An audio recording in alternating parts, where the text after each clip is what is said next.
Hello बच्चों, चलिए प्रश्न को देखते हैं। प्रश्न त्रिकोणमितीय सर्व समीकरणों को सिद्ध करो। सर्व समीकरण है हमारे पास एक योग साइन थीटा घटाव कोस थीटा भाग में एक योग साइन थीटा योग कोस थीटा का वर्ग बराबर एक घटाव कोस थीटा भाग में एक योग कोस थीटा। तो प्रश्न को आगे हल करें उससे पहले जो प्रश्न की मुख्य अवधारणा है उस पर विचार करते हैं। तो इस प्रश्न के लिए जो मुख्य अवधारणा है वह हो जाएगी त्रिकोणमिति।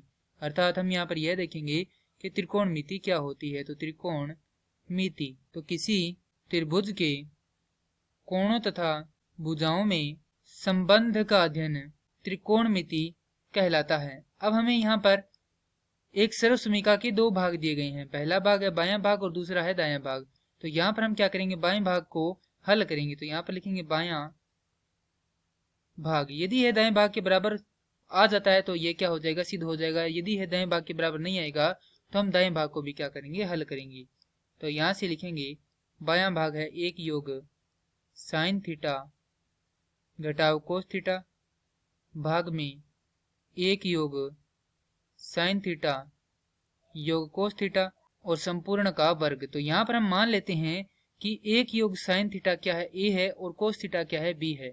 तो ये हो जाएगा ए घटाव बी का वर्ग, जो कि होता है ए का वर्ग योग बी का वर्ग घटाव 2ab, और ए योग बी का वर्ग होता है ए का वर्ग योग बी का वर्ग योग 2ab। तो यहाँ पर मान रख देते हैं।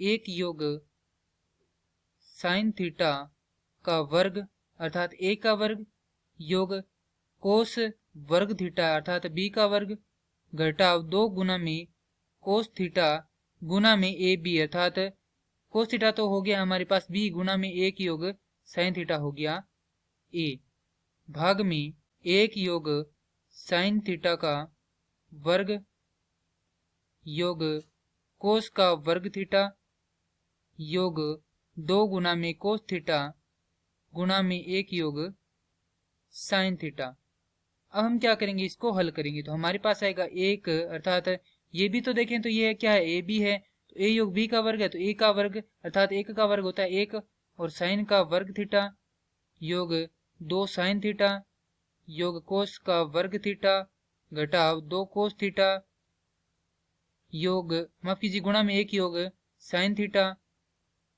भाग में एक योग साइन का वर्ग थीटा योग 2 साइन थीटा योग कोस का वर्ग थीटा, यहाँ पर भी वर्ग थीटा है, घटाव माफ कीजिए योग 2 गुणा में कोस थीटा गुणा में एक योग साइन थीटा।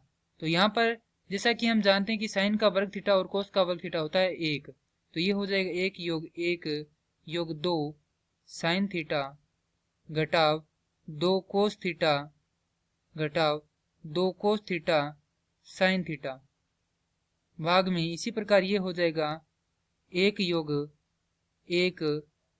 2 साइन थीटा योग 2 कोस थीटा योग 2 कोस थीटा साइन थीटा।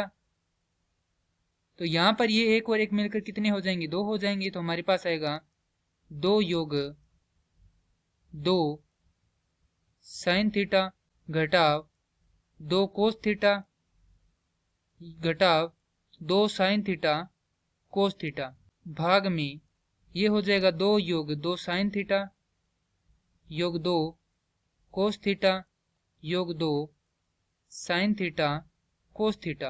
तो सभी में से 2 को विनिष्ट लेकर इसको काट देते हैं। तो हमारे पास आएगा एक योग साइन थीटा घटाव यहाँ पर बचेगा कोस थीटा घटाव ये हो जाएगा साइन थीटा कोस थीटा भाग में यहाँ पर बचेगा एक योग साइन थीटा योग कोस थीटा योग साइन थीटा कोस थीटा। तो ये होगा एक योग साइन थीटा।